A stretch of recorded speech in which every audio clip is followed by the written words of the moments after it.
Hey, friend. Thank you for being here today. I'm excited to dive into this topic about this buzzword we've all been hearing, quiet quitting. Say it really fast 3 times. Quiet quitting, quiet quitting, quiet quitting. I did it. Okay, maybe it's a little harder for you, or 5 times, I'm not sure. What does this even mean? Why is it an issue? What are we talking about here? And I like to think about it like how it's the worst thing you can do for your career, and it will even help you burn out faster. I actually totally subscribe to that. And I'm going to get into why. But first, I think this is super good as a topic. First of all, it's really relevant. It's kind of in the news right now. NPR had a great article that came out that kind of spurred me to think more about it as an option for a podcast.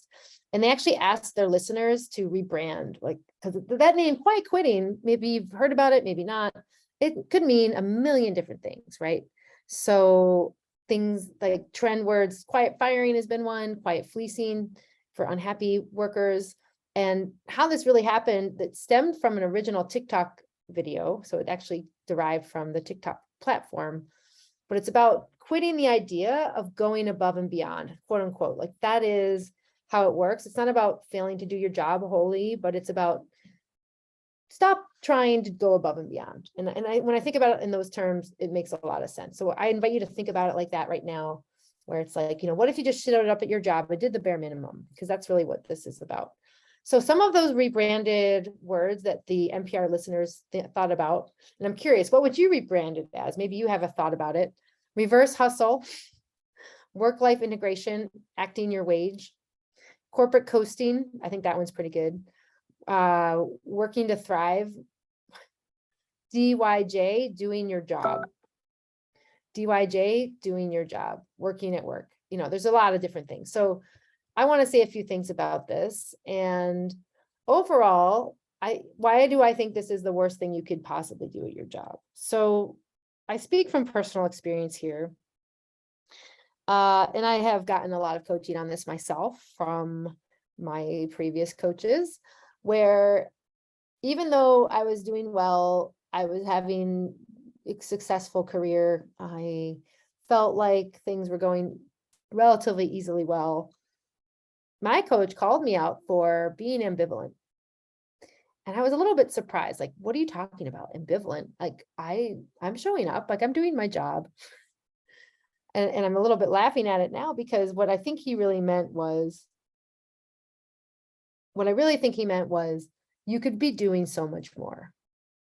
You could be doing so much more. And when I think about it like that, like, yeah, I probably could have been doing so much more. However, these days before, when I burned out of Google years and years ago, I probably wasn't. I was probably doing, well, first I felt so overwhelmed that I only did the bare minimum because I felt like anything else would have been killing me, literally, and challenging. And that was really on account of me and being in my head so much.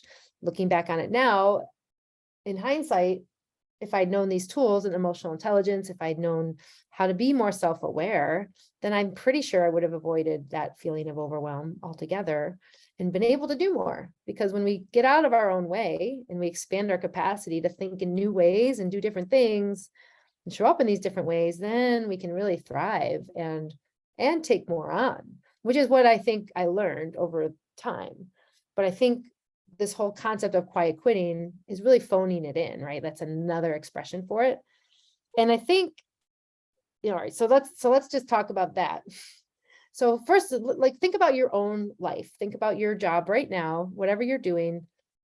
On a scale of 1 to 5, how much are you phoning it in versus really being all in, right? Like 100% vested and buying in and committed to your job, showing up fully, engaging in everything you do from the moment you hit the ground running in the morning till when you leave. And maybe it's spurts, right? Maybe it's not the whole consistent day. And we all have up and down days, but you get the idea. So first, think about your own situation. Where would you rank yourself? Put yourself on that scale. Maybe the scale is low, like 0, meaning like I am completely disengaged and completely ambivalent and not doing anything, phoning it in 100%. And 5 would be, I am all in. There's no phoning it in, Rachel. I have no idea what you're talking about. I'm super vested, super committed, and I'm all in. Like, I'm doing whatever it takes. A lot of times when I coach people now, when I ask them that question, they aren't on the 5. They aren't at that. And if they're feeling overwhelmed, they're kind of not motivated in their role, I'd say they're kind of like maybe an 80% or 50% even, where they don't show up fully. And so to me, that's a flag, a red flag that, hey, what if you showed up and you were able to fully be all in?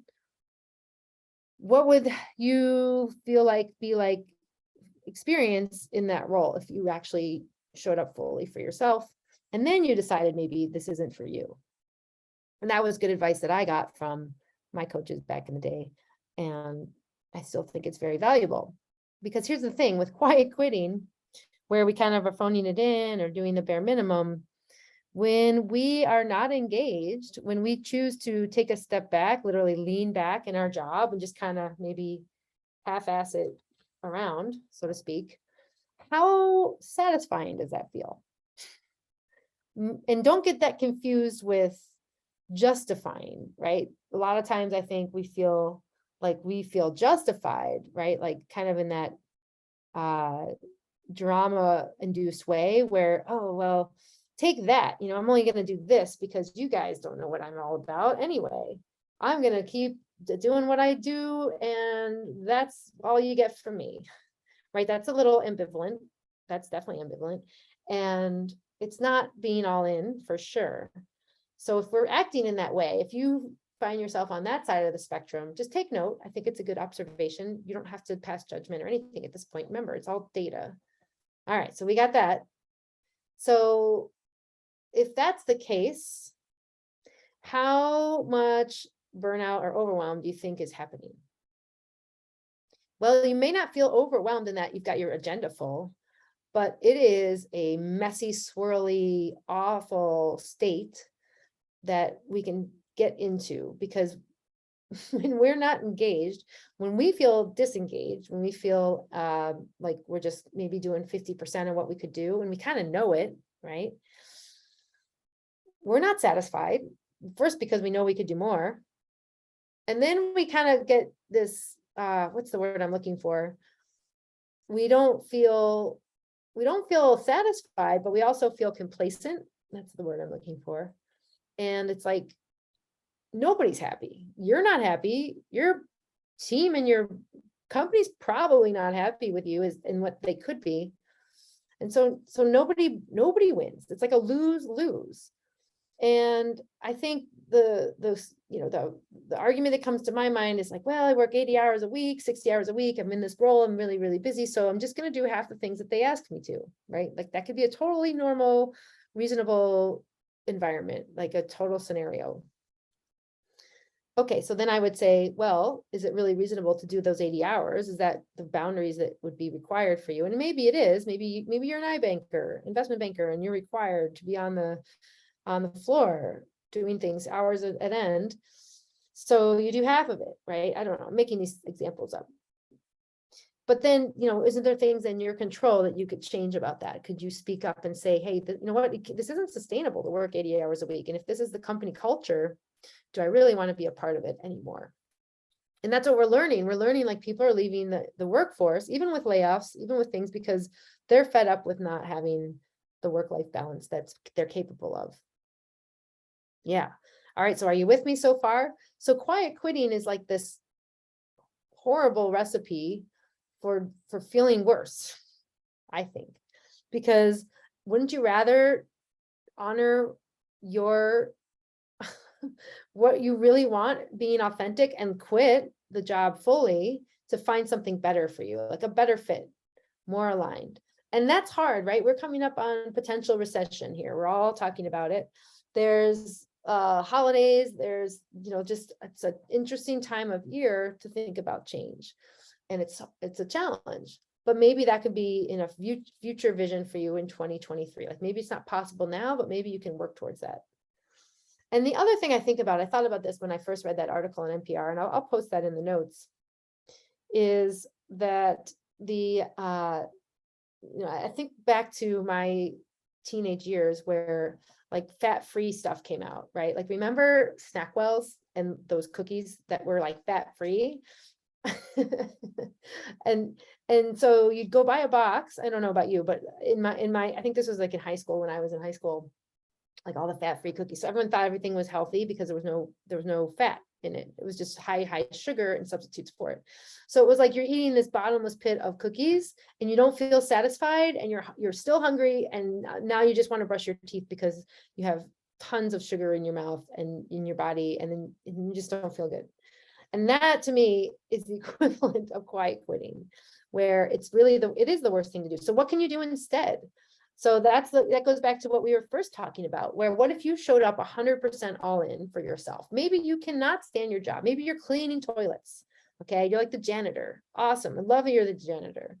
What if you went in and you were going to say, I'm going to make the toilets the best damn clean toilets I can all day, and I'm going to have fun while I do it today.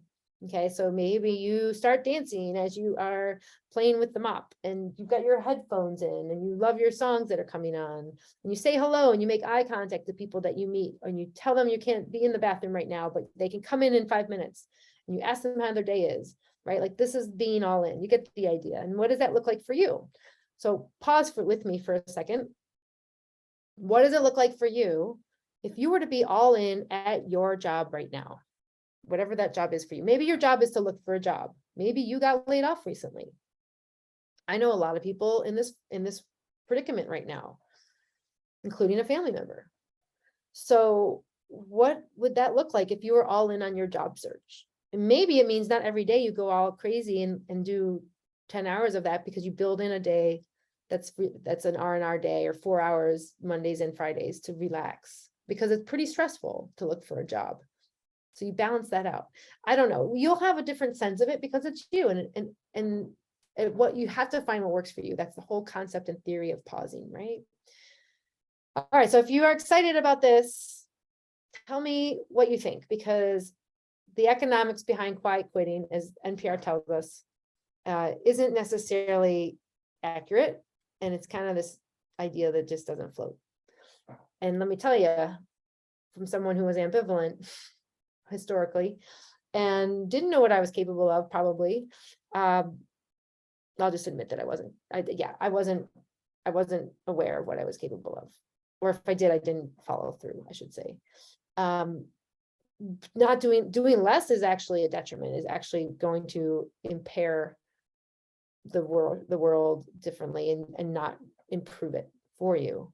When we become more engaged, when we fully say, I'm all in, I'm going to give it my best shot, come hell or high water, and I'm going to just try this out for 1 full week. My guess is it'll be a different experience for you. And maybe you decide, oh my God, I really hate this now. This isn't what I want to do at all. And then you take action on that and do something different. Maybe it's a side hustle. Maybe you start to job search yourself. Maybe you make a deadline to say, okay, I've got 12 more months in this role, and I am going to know by December 2023, I am in a new job, and you get support for it, right? You hire me as a coach. I don't know, just saying. But those are the things we're talking about. It's not the quiet quitting that's going to help. And I think all of us kind of get that at a level, but I think it's a new enough term and it's confusing enough that we're not really sure. So let me know what you think. Are you pro quiet quitting? Do you feel like that's going to be helpful? Or do you think it's the worst thing you could do for your career, like me, and think you'll burn out faster, which the research will tell us that it does. And 1 out of 3 people right now are feeling burnout. So why would we want to make it 1 out of 2? I'm just saying. All right, everybody. Thanks so much for this awesome topic and discussion. I'm so grateful that you're here. And then because it's a heated topic, I would love to hear what you think about it. Quiet quitting, pro or con? What is it to you? And what the alternatives are? Does that sound like a reasonable ask for you? Have you tried quiet quitting? I would love to know and hear from you. And I think that's exciting. I think this, what's good is we're talking about this now. We're talking about this. We're making it public conversation, because there's so much settlement. There's so much that needs to change. And this is us changing. Like, this is us figuring out the old system doesn't work. the system of 24/7 always on isn't working. And I talk about that all the time. It's the pause paradox. It's thinking we can't pause because we'll look like slackers, God forbid. And then no one's going to think I'm working hard. And then I'm going to get asked to leave, or I'm just going to look like the slacker, whatever that is for you. We know what we're talking about here, right? You know what I'm saying? You know what I'm picking up when I'm laying down, whatever that was saying, I just muffed up. All right, everyone. Thank you so much. I'm excited to hear from you, and see you next time.